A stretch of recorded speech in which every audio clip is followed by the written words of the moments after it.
Ejipura flyover concrete ಬಿದ್ದು auto ಜಖಂಗೊಂಡಿದೆ. ಸಣ್ಣ ಪುಟ್ಟ ಗಾಯಗಳಿಂದ ಚಾಲಕ ಪ್ರಾಣಾಪಾಯದಿಂದ ಪಾರಾಗಿದ್ದಾರೆ. ಮಧ್ಯರಾತ್ರಿ ನಡೆದಿರುವಂತಹ ಘಟನೆ.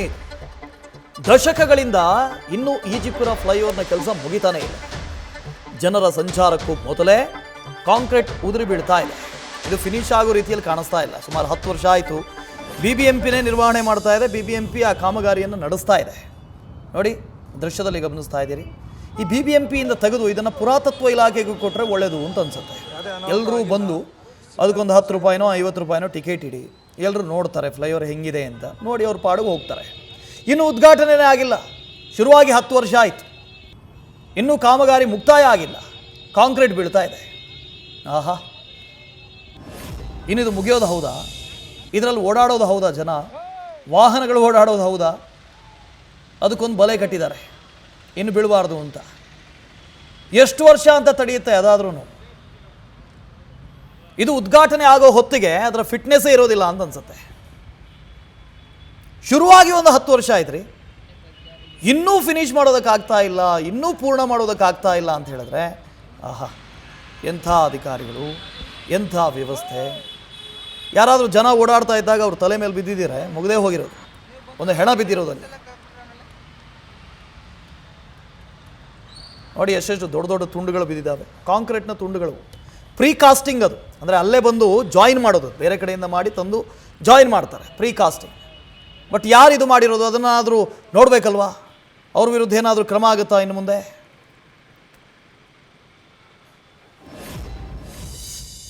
ಹೌದು ಸರ್, ಭಾಳ ಸಮಸ್ಯೆ ಆಗಿದೆ. ಟ್ರಾಫಿಕ್ಕಿಂದ ಭಾಳ ಇದು ಸಿಗ್ತಾ ಇಲ್ಲ.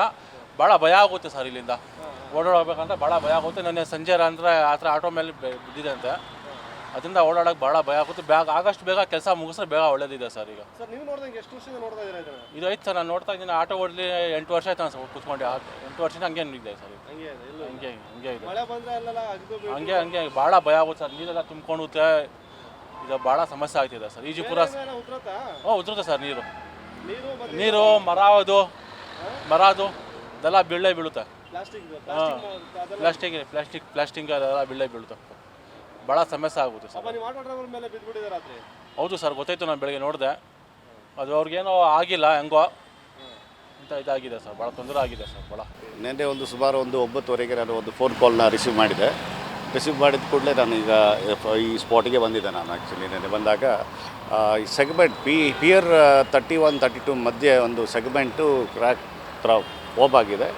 ಸ್ವಲ್ಪ ಕ್ರ್ಯಾಕ್ಸ್ ಬಂದಿದೆ ಅಂಥೇಳಿ ತಿಳಿದು ಬಂತು. ಮತ್ತು ಎಕ್ಸ್ಪರ್ಟ್ಸು ಬಂದಿದ್ದಾರೆ, ಡಿಸೈನರ್ ಕೂಡ ಬಂದಿದ್ದರು.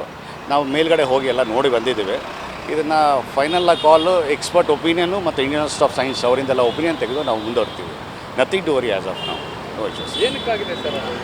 ಮೂವ್ ಮಾಡುವಾಗ, ಲಾಂಚಿಂಗ್ ಗರ್ಡರ್ ಮೂವ್ ಮಾಡುವಾಗ ಅಲೈನ್ಮೆಂಟ್ ಏನು ಮಾಡ್ತಾಯಿದ್ದಾರೆ, ಅಲೈನ್ಮೆಂಟ್ ಮಾಡುವಾಗ ಆ ಲೋಡು ಕ್ಯಾಂಟಿಲಿವರ್ ಪೋರ್ಷನಲ್ಲಿ ಬಿದ್ದಿರುತ್ತೆ. ಆ ಬಿದ್ದಿರೋ ಜಾಗ ವೆಬ್ಬಿಂದ ಸ್ವಲ್ಪ ಆಚೆ ಬಿದ್ದಿರೋದ್ರಿಂದ ಕ್ರ್ಯಾಕ್ ಬಂದಿದೆ.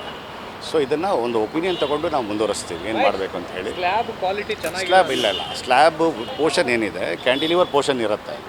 ಲಾಸ್ಟ್ ಎಡ್ಜ್ ಇದೆಯಲ್ಲ, that is not design to take load at the end. Actually ಇವರು ಆ ಪೋರ್ಷನಲ್ಲಿ ಲೋಡ್ ಅಪ್ಲೈ ಮಾಡಿದ್ದಾರೆ. ಸೊ ಇಟ್ ಹಸ್ ಫೇಲ್ಡ್ ಅಲ್ಲಿ.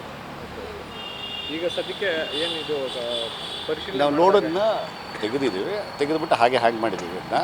So Indian Institute of Science professor Chandrakishan ಅವರು ಮತ್ತು ಡಿಸೈನರ್ ಮಿಸ್ಟರ್ ನಾಗೇಶ್ ಕನ್ಸಲ್ಟೆಂಟ್ ಅವರೆಲ್ಲ ಬಂದು ನಾವೊಂದು ಫೈನಲ್ ಒಪಿನಿಯನ್ ತೊಗೊಂಡು